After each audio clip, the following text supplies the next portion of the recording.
रूप पाहता लोचनी सुख झाले ओ साजणी, सुख झाले ओ साजणी, सुख झाले ओ साजणी.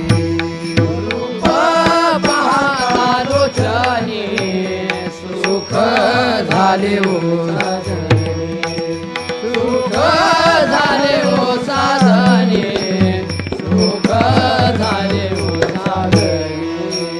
तो हा विठ्ठल बरवा, तो हा विठ्ठल बरवा, तो हा माधव बरवा, तो हा माधव बरवा, तो हा माधव बरवा. तो हा विठ्ठल बरवा, तो हा माधव बरवा, तो हा माधव बरवा, तो हा माधव बरवा.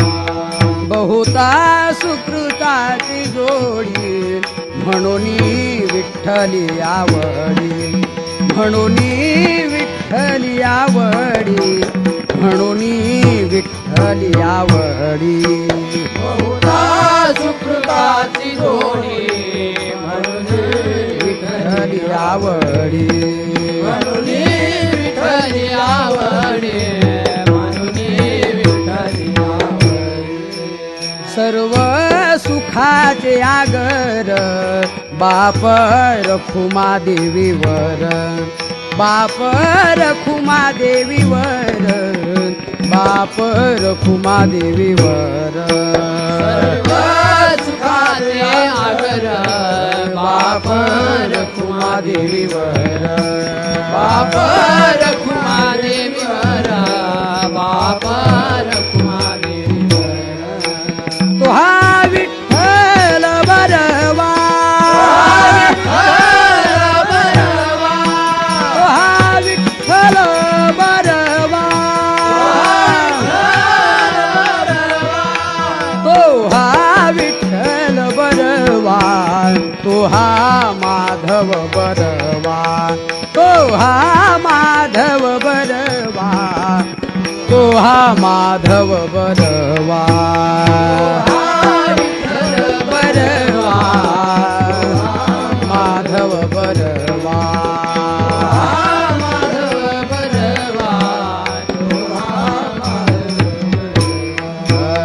सांगतो तुम्हासी भजारे विठ्ठला, नाही तरी गेला जन्मवाया. करिता भरोवरी दुरावसी दुरी, भवाची पुरी वाहवसी. काही न लगे एक भावची कारण, तुका म्हणे आन विठोबाची.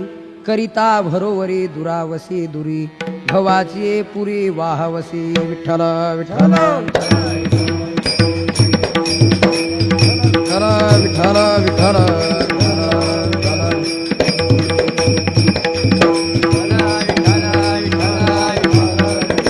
पुंडलिक वरदा हरी विठ्ठल, श्री ज्ञानदेव तुकाराम, पंढरीनाथ महाराज, जगद्गुरु तुकाराम महाराज की. विठ्ठल विठ्ठल विठ्ठल विठ्ठल. सांगतो तुम्हासी भजारे विठ्ठला, नाही तरी गेला जन्मवाया. करिता भरोवरी दुरावसी दुरी, भवाची पुरी वाहवसी.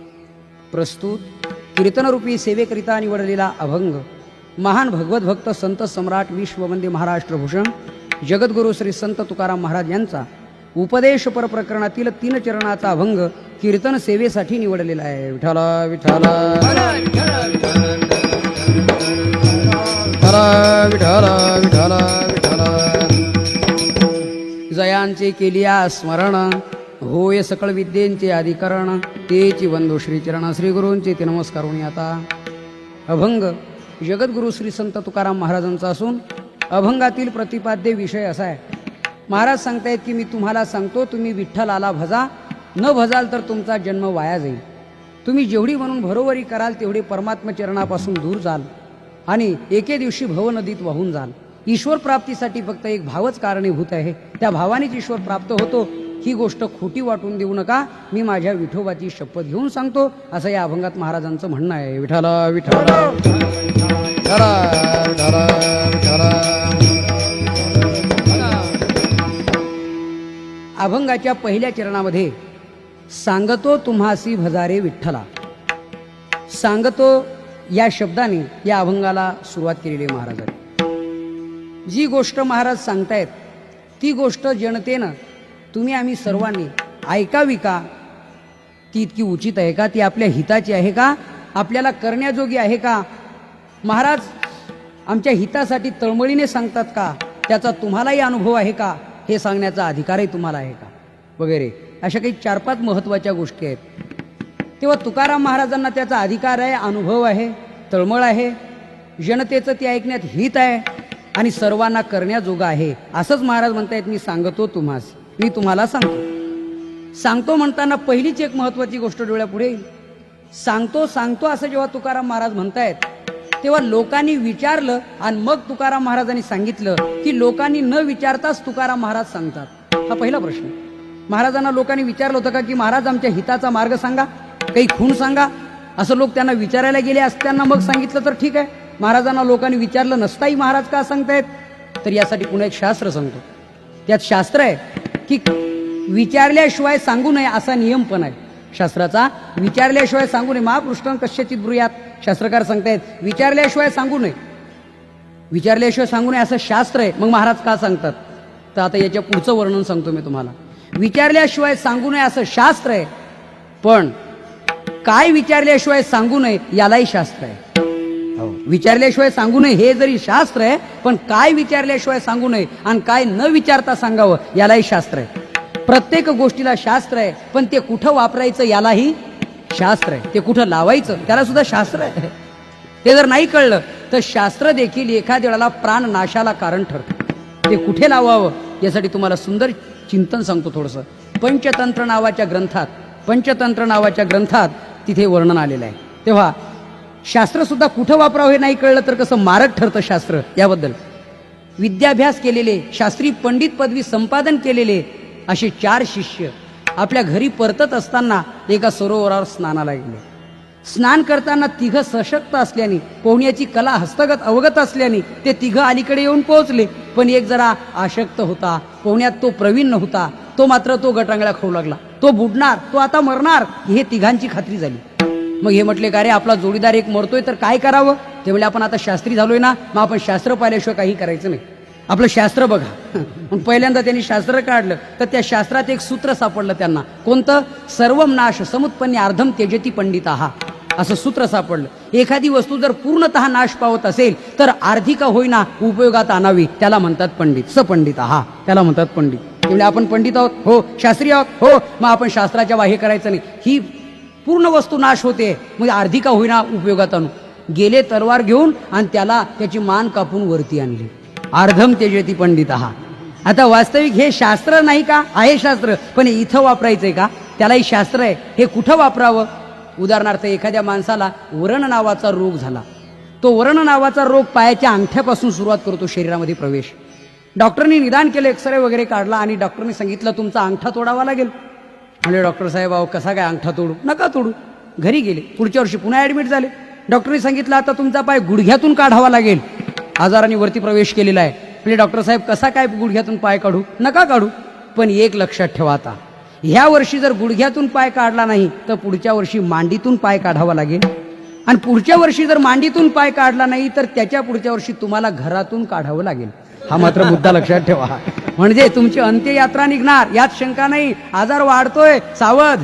मग काय म्हणणार तो? मी मेलो तरी चालेल, माझा पाय तोडू नका असं म्हणेल? नाही नाही नाही. शास्त्राने सुंदर वर्णन केलेले आहे पंचदशीमध्ये. वित्तात पुत्रः, पुत्रात इंद्रियः, इंद्रियात प्राणः आणि प्राणात आत्मा परप्रियः. शास्त्राने सुंदर वर्णन सांगितलेलं आहे की वित्तापेक्षा पुत्र प्रिय आहे. पुत्रासाठी वाटेल ते झालं तरी चालेल, पण पुत्रापेक्षा आपली इंद्रिय प्रिय आहेत, इंद्रियापेक्षा प्राण प्रिय आहे आणि प्राणापेक्षा आत्मा प्रिय आहे. हो, काय म्हटलेलं आहे? प्राणात आत्मा परप्रियः असं वर्णन आहे. मग आता तुम्ही कल्पना करा, मग शास्त्री म्हणतायत, शास्त्रकार म्हणतायत, बाबांनो जर तुम्हाला मरण्याची वेळ येत असेल तर त्या वेळेला हा निर्णय घ्या, अर्धम त्यजति पंडिताः. तुम्ही जर मरत असाल तर त्याच्यापेक्षा पाय तोडलेला बरा. हा नियम इथं वापरण्याऐवजी तो बुडत असलेल्या माणसाच्या ठिकाणी वापरला आणि त्याला मारून टाकलं. शास्त्र कुठं वापरावं हे जर कळलं नाही तर ते शास्त्र मारकही ठरू शकतं, हे लक्षात ठेवा. अजून एक त्यातलाच मुद्दा आहे. ते तिघं उरले ना 4 पैकी, एक गेलं खलास झालं. आता तिघं उरले. ते मारुतीरायाच्या मंदिरामध्ये जाऊन झोपले. झोपले म्हणजे कसली झोप आहे, ते पोटात भूक लागलेली आहे. एक गृहस्थाचा नियम की सर्व आटोपल्यानंतर कामधंदा मारुतीरायाच्या दर्शनाला जावं आणि कोणी अतिथी दिसला तर घरी जेवायला आणावं. आतिथ्यम शिवपूजनम प्रतिदिनम मिष्टान्नम पानम गृहे साधो संगमुपासते हि सततम धन्यो गृहस्थाश्रमः.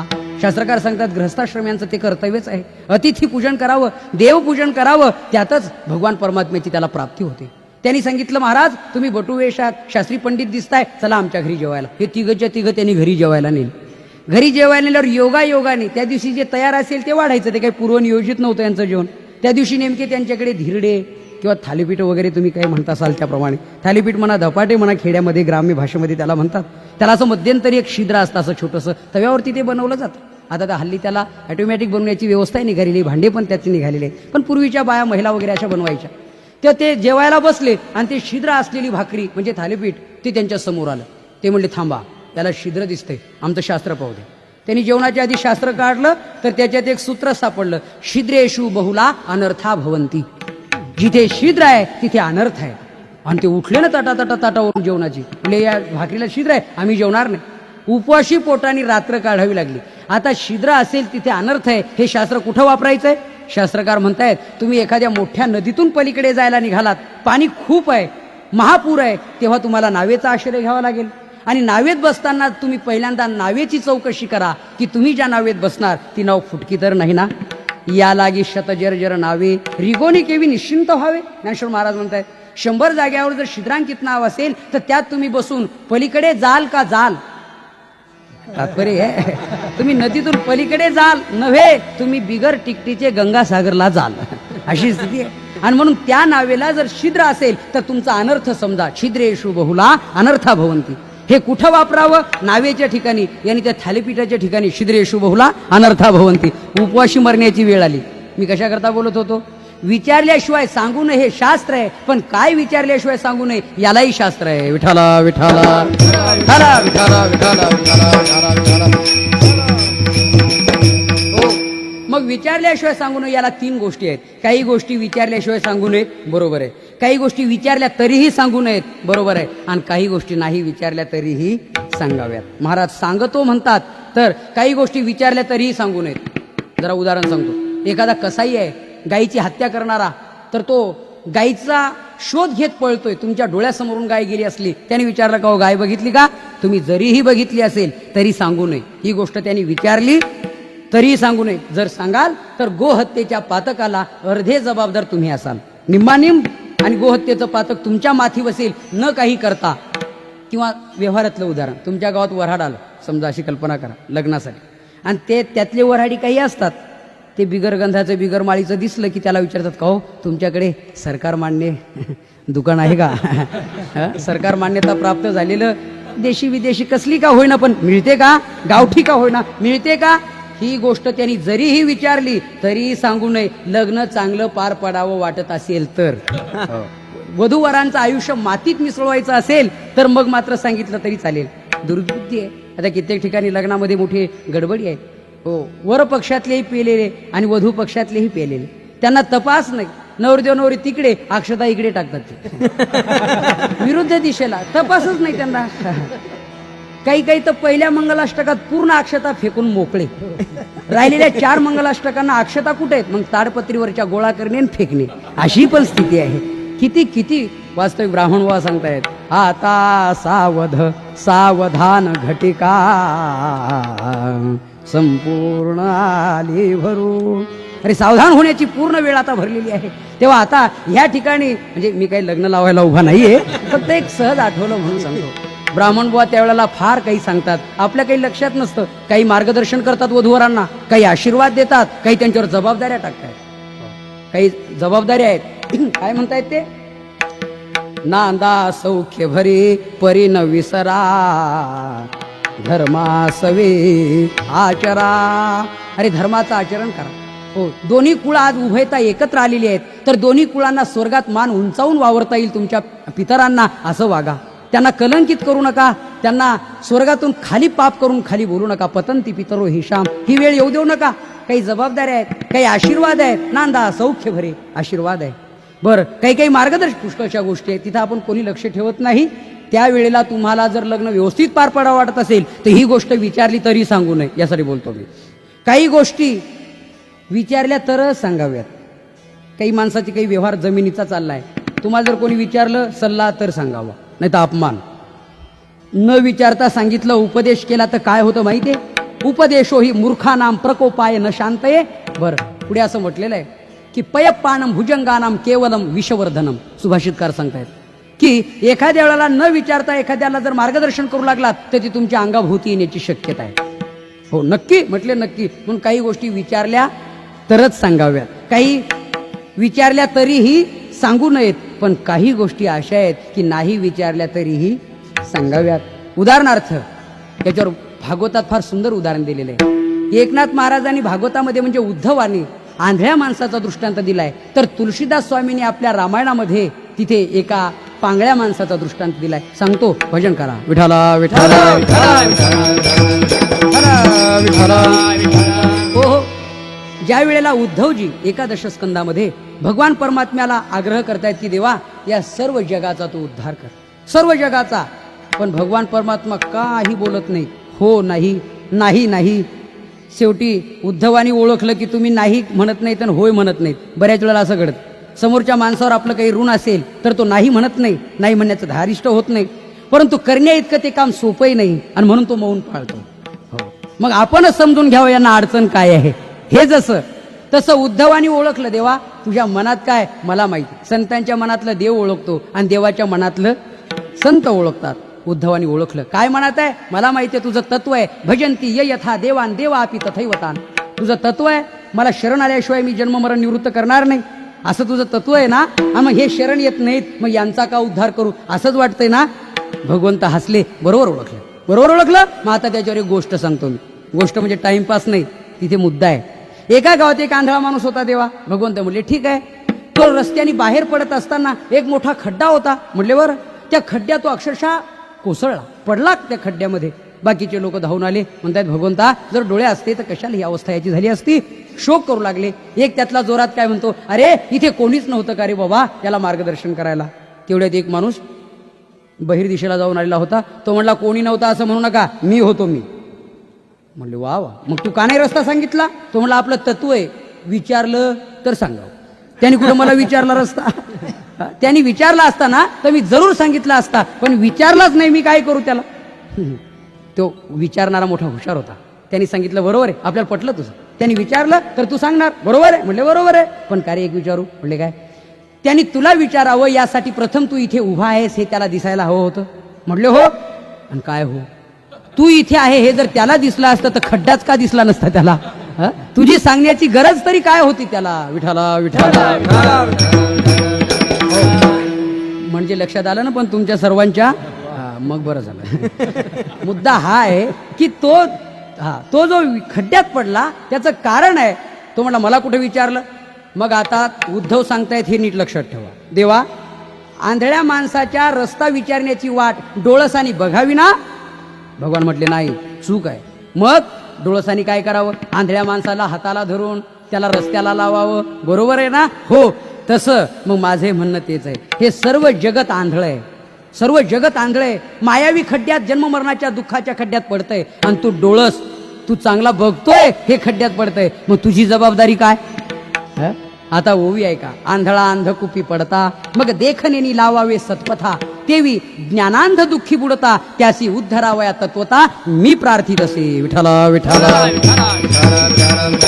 हो, आंधळ जगत का म्हणायचंय याचं एक महत्वाचं कारण आहे. शास्त्र सांगतो तुम्हाला. शास्त्र सांगतं सर्वस्व लोचनम शास्त्रम. हो, यस्य नास्त्यंध एव सा. शास्त्रकार सांगतायत की सर्वस्व लोचनम, सर्वांना डोळे म्हणजे शास्त्र आहे.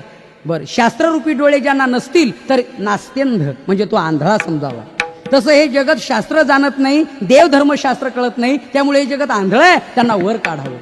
मी कशाकरता बोलतो? आंधळ्या माणसाच्या विचारण्याची वाट पाहू नये, न विचारता त्याला, तसं महाराज न विचारता ही गोष्ट सांगतात. सांगतो तुम्हाशी म्हणतात, न विचारता सांगतायत. यालाच एक तुळशीदास स्वामींनी उदाहरण दिलेलं आहे. कोणतं? सीता स्वयंवर प्रसंगी जेव्हा रामप्रभू विश्वामित्र लक्ष्मणांना निघाले लक्ष्मणासह, त्यावेळेला विश्वामित्राने आग्रह धरला, हे बघा समोर एक शिळा आहे, दगड आहे, त्याला तुम्ही पाय लावा तिथे जाऊन. रामप्रभू म्हटले, मी लावणार नाही पाय. म्हणले, का? माझं ठरलेलं आहे 9 पैकी 1 तरी त्याने भक्ती करावी, त्याचा मी उद्धार करतो. तो दगड काहीतरी करतोय का? म्हणले, नाही. प्रथम भगती संतन कर संगा, गुजेरते मम कथा प्रसंगा. बस पहिली भक्ती संतांची संगती आहे, माझी हरिकथा श्रवण करणं प्रेमाने. अशी दुसरी भक्ती आहे, त्यातली एकही भक्ती तिने केलेली नाहीये, तेव्हा मी त्या दगडाला पाय लावत नाही, शिळेला पाय लावत नाही. त्यावेळेला विश्वामित्राने सुंदर उदाहरण सांगितले. दानशूर माणूस दान द्यायचं ठरवलं तर आपल्या जवळ बोलवतो दान देतो, पण ज्याला द्यायचे तो जर पांगळा असेल तर काय करतो तो? म्हणजे त्याच्याजवळ जाऊन देतो. तसं मग या दगडाला तुमच्याकडे येता येत नाही, तुम्ही त्यांच्याजवळ जाऊन उद्धार करा. रामप्रभू जवळ गेले, पाय लावला, आणि काय घडलं? शुवत शिला भई नारी सुहाये, पाहन तेन काठ कठिनाये. शुवत शिला भई नारी सुहाई. ज्या वेळेला दगडाला पाय लावला त्यावेळेला दगडातून एक बाई प्रगट झाली आणि तिचा उद्धार झाला. ती अहिल्या होती. विठोबा रखुमाई,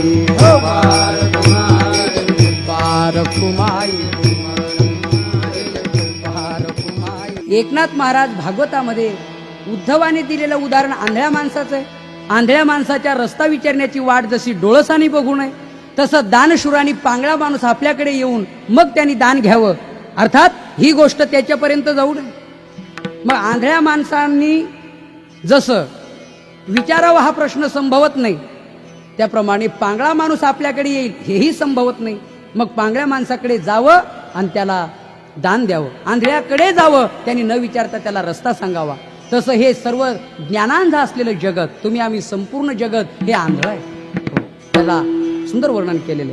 आंधळे ते तुका म्हणे संसारी, जिही नाही हरे ओळखीला. ज्यांना देव कळत नाही, शास्त्र कळत नाही, धर्म कळत नाही, अर्थात ते जगत आंधळ आहे.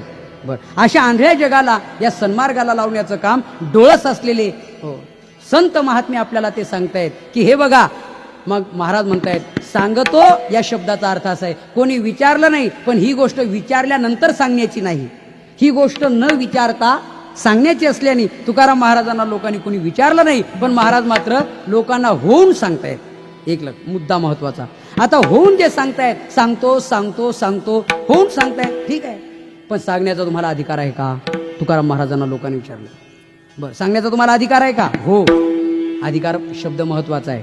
आता सांगणाऱ्यांचा भरणा काय कमी आहे का? पुष्कळ सांगतायत. लोकांना सांगतायत माणसाने मद्यप्राशन करू नये, दारू पिऊ नये, वाईट आहे, अमकाय धमकाय.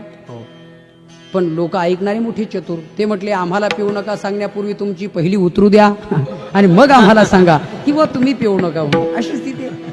अगोदर पिऊन मग त्याच्यावर भाषण करणारी माणसं सरकारने नियुक्त केलेली आहेत आता दारूबंदी सप्ताहामध्ये. तात्पर्य काय परिणाम होईल? विडी ओढणारा बाप मुलाला सांगतोय माणसाने धूम्रपान करू नये, शारीरिक, आर्थिक, कौटुंबिक, मानसिक, शास्त्रीयदृष्ट्या अरे हानिकारक आहे, नुकसानकारक, अपायकारक आहे, माणसाने ओढू नये. तो म्हणला, दादा तुमची विडी ओढता ओढता दोऱ्याला लटकली जाऊन त्या मागच्या दोऱ्यापर्यंत लागलेली आहे, तरी तुम्ही टाकायला तयार नाही आणि मला म्हणता माणसाने धूम्रपान करू नये. थोडी गंमत आहे.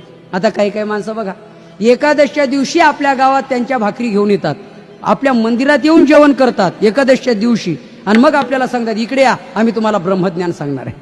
आता काय सांगा, एकादशीच्या दिवशी शास्त्राने वर्णन केलेले, अन्नमाश्रिते तिष्ठन्ति पापानि हरिवासरे. अरे एकादशीच्या दिवशी अन्न ग्रहण करणं म्हणजे पाप खाणं पाप, असा त्याचा अर्थ आहे. जगातली सर्व पाप एकादशीच्या दिवशी अन्नाचा आश्रय करून असतात. ते अन्न आपल्या समोर खातात, मंदिरात खातात, जेवतात, आणि मग आपल्याला म्हणतात इकडे या, आम्ही तुम्हाला ब्रह्मज्ञान सांगतो. तरी आता ऐकतातही ते. अर्थात ऐकणारांचा आणि सांगणाराचा अधिकारी एकच असतो, म्हणूनच ऐकतात. शहाणा माणूस एकादशीच्या दिवशी जेवण करून जर आम्हाला म्हणत असेल तुम्हाला मी ब्रह्मज्ञान सांगतो, तर शहाणा माणूस त्यांचं ब्रह्मज्ञान ऐकणार नाही, हे त्याचं उत्तर आहे. विठ्ठला विठ्ठला विठ्ठला विठ्ठला विठ्ठला. सांगण्याचा सांगणाऱ्यांना अधिकार असावा लागतो. मला यासाठी सांगायचंय. संतांचं आपण काय ऐकायचंय?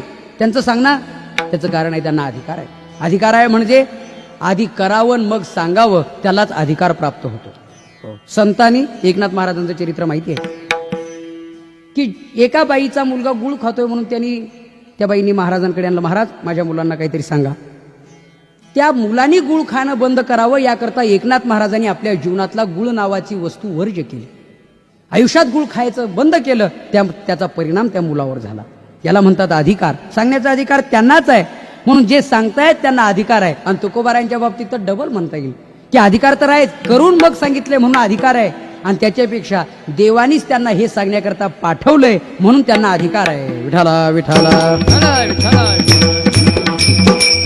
तुका म्हणे मज धाडिले निरोपा, धाडिले निरोपा, मार्ग हा सोपा सुख रूप, मार्ग हा सोपा सुख रूप. तुका म्हणे मज धाडिले निरोपा, धाडिले निरोपा, मार्ग हा सोपा सुख रूप, मार्ग हा सोपा सुख रूप. देवानीच त्यांना निरोप घेऊन पाठवले, जा आणि सांगा. म्हणजे लोकांमध्ये येऊन सांगण्याचं काम त्यांचा अधिकृत आहे, म्हणून सांगण्याचा अधिकार आहे, सांगण्याचा अनुभव आहे. स्वतः महाराज म्हणतायत, हा घ्या माझा अनुभव, भक्तिभाव भाग्याचा अनुभव आहे. तळमळ, इतकी मोठी तळमळ आहे सांगण्याच्या पाठीमागे की तो शिकलाच पाहिजे, त्यांनी केलंच पाहिजे, तो ऐकलाच पाहिजे, एवढी तळमळ आहे त्यांची, संतांची. मोठ्या जिव्हाळ्याने सांगतायत. बर, आता एक महत्वाची गोष्ट सांगतो म्हणण्यामध्ये महाराज आपल्याला जे सांगतायत ते अधिकारातून आहे का? तर हो, अधिकार पण आहे. बर, मग आता महाराज तुम्हाला जर अधिकार असेलच तर मग आता सांगा, तुम्ही काय सांगणार? तेव्हा तुकाराम महाराज या अभंगाच्या पहिल्या चरणात ते सांगायला सुरुवात करतात. सांगतो तुम्हासी गदार विठ्ठला, सांगतो तुम्हासी गदार विठ्ठला, सांगतो तुम्हासी गदार विठ्ठला, सांगतो तुम्हासी गदार विठ्ठला. नाही तरी गेला, नाही तरी गेला जन्ममाया, जन्ममाया करिता भरवारी तुलावसी दुरी, करिता भरवारी तुलावसी दुरी. नाही तरी गेला, नाही तरी गेला जन्ममाया, जन्ममाया करिता भरवारी तुलावसी दुरी, करिता भरवारी तुलावसी दुरी. सांगतो तुम्हासी असं म्हटल्यानंतर पुन्हा एक दोन प्रश्न विचारले लोकांनी. महाराज तुम्ही जे सांगताय त्याचा अधिकार, त्याचा अनुभव तुम्हाला आहे, मान्य आहे, पण अजून एक प्रश्न महत्वाचा आहे. तुम्ही जे सांगतायत ते आमच्या हिताचं आहे का हो? तर सांगा. आमच्या हिताचं नसेल तर तुम्ही नाही सांगितलं तरी चालेल. अहो 2 तास एका माणसाने एका माणसाला सांगितलं, काय सांगायचं ते सांगितलं, ऐकणाऱ्याने 2 तास ऐकलं.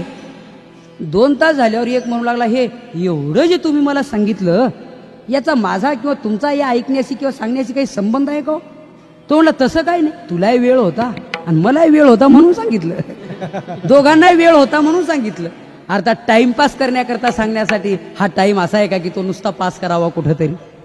आता काही काही दुर्दैवानी काहींच्यावर पाळी आलेली टाइमपास करण्याची, वेगवेगळ्या कारणाने टाइमपास. त्यांना जर म्हटलं तुम्ही पत्ते कुठेच बसता, एवढे मोठे शहाणे करते गावातले, त्याला टाइमपास.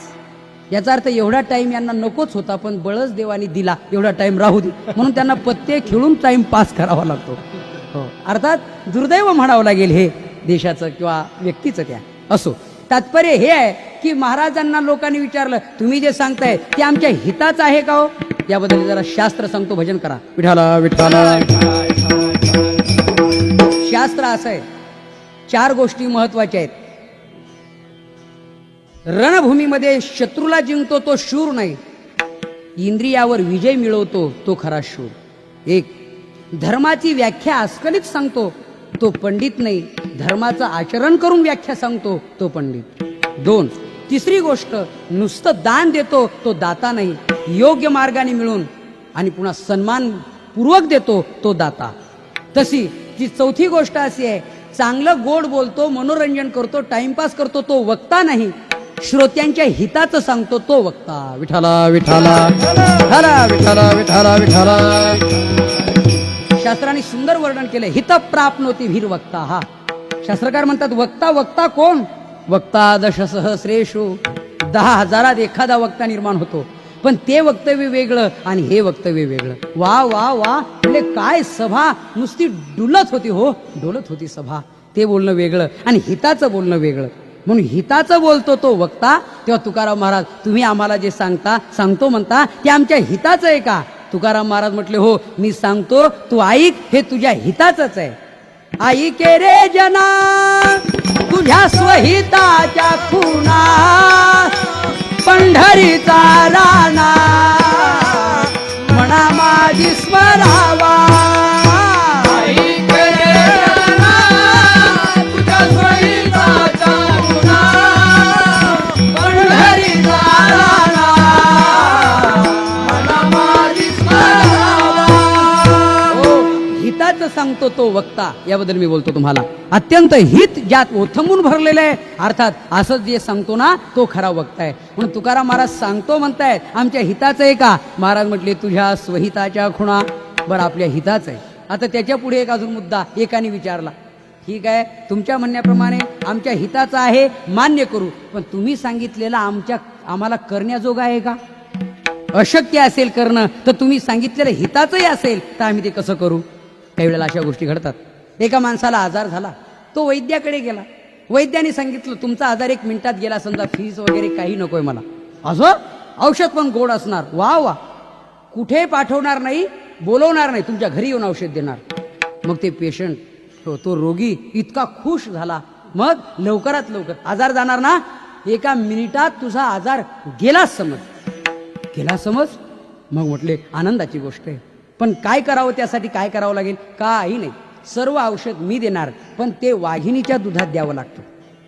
ते औषध वाघिणीच्या दुधात द्यावं लागतं. म्हणजे मग तू प्रथम वाघिणीचं दूध घेऊन ये 1 लिटर. वाघिणीचं दूध 1 लिटर घेऊन ये, मग त्यात मी औषध देणार आणि तुझा रोग गेलाच समजा. ऐकणारा मोठा चतुर होता. तो म्हणला पटला, पटलं, मला चांगलं पटलं. अरे अजून औषध घेतलं नाही, तुला पटलं कसं काय? पटलं, माझा रोग गेलाच समजा, कारण मला वाघिणीचं दूध आणायला पहिलं पाठवता तुम्ही. म्हणले हो, मग वाघिणीचं दूध आणायला गेलो म्हणजे मी पहिला गेलो समजा. मग मी गेल्यावर माझा रोग मागे राहीलच कशा करता? रोग्यासह रोगाची निवृत्ती म्हणजे आत्यंतिक निवृत्ती. हे कसं यासाठी मी बोललो, वाघिणीचं दूध आणणं सोपं आहे का? पराक्रम लागतो, पराक्रम. नुसतं गप्पा मारणाऱ्यांना जोरी तोरी जंबुक करी गर्जना, जो त्या पंचानना देखील. गप्पा मारणं सोपं आहे, युद्धाच्या गोष्टी ऐकणं सोप्या आहेत, पण रणभूमी तलवार चालवणं अवघड आहे. तिथे गेल्यानंतर उत्तर वैराटीचा राजा ज्ञानेश्वर महाराज म्हणतात, उत्तर स्त्रियामध्ये बडबडला की माझे वडील एकीकडे गेले, चक्र आणि आलेला आहे त्यांना संभाळण्यासाठी. आता इकडे मी गेलो असतो, पण सारथीच नाही हो. बृहन्नडीनं सांगितलं मी सारथ्य करते, चलाल तुम्ही. बसले रथात, सैन्य बघितलं आणि मग म्हणतोय काय, बृहन्नडे म्हणजे काय, आपला रथ मागे घे. शक्य नाही, मला वाटलं कीर्तनाला लोक असतात तेवढे असतील. बाबा, सैन्य सिंधू पाखरीला देख देख, हा सैन्य सिंधू आहे, समुद्र आहे जनतेचा. बरं ते शूर वीर देखील असे सामान्य नाहीत, बटर पाव खाऊन आतपाव झालेले असे नाही. एकाचनी मनोव्यापारे, एवढं मोठं विश्व संहार करण्याची शक्ती ज्यात आहे, माझ्यानी नाही शक्य. आणि म्हणून मग गप्पा संपल्या. तसं सिंहाच्या गोष्टी ऐकणं सोपे आहेत. असा असतो हा वाघ, असा असतो हा सिंह. आजीबाई नातवांना सांगते, बरं वाटतं, पण सिंह समोर आल्यावरती सांगू तुम्हाला, वाघिणीचं दूध आणण्यासाठी पराक्रम लागतो आणि वाघिणीचं दूध आणण्यासाठी सुवर्ण पात्र लागतं. कारण अन्य धातूच्या पात्रात छिद्र पाडून ते दूध निघून जातं, फक्त सोन्याच्याच भांड्यात ते थांबतं. परत नीट आहे का, सोन्याच्या भांड्यात थांबतं. सोन्याचं भांड नसेल तर वाघिणीचं दूध इतकं प्रभावी आहे की ते त्या भांड्याला छिद्र पाडून खाली निघून जातं. माझ्यावर जर तुमचा विश्वास नसेल तर तुम्ही प्रयोग करून पहा केव्हाही. ठीक आहे, वा वा, तुम्ही केव्हाही प्रयोग करून पहा की वाघिणीचं दूध सुवर्ण पात्राशिवाय अन्य धातूच्या पात्रात थांबतं का म्हणून. तात्पर्य हे आहे, तेव्हा वाघणीच्या दुधाने आमचा रोग जातो म्हणजे आमच्या ते हिताचं आहे, मान्य आहे. पण वाघणीचं दूध आणणं आम्हाला शक्य आहे का? आणि नसेल तर तुमचा उपाय आमच्या काय कामाचा? आणि म्हणून महाराज असं काही सांगा की जे आम्हाला करता येईल. महाराज म्हटले तुम्हाला करण्याजोग आहे, तुमच्या हिताचं आहे.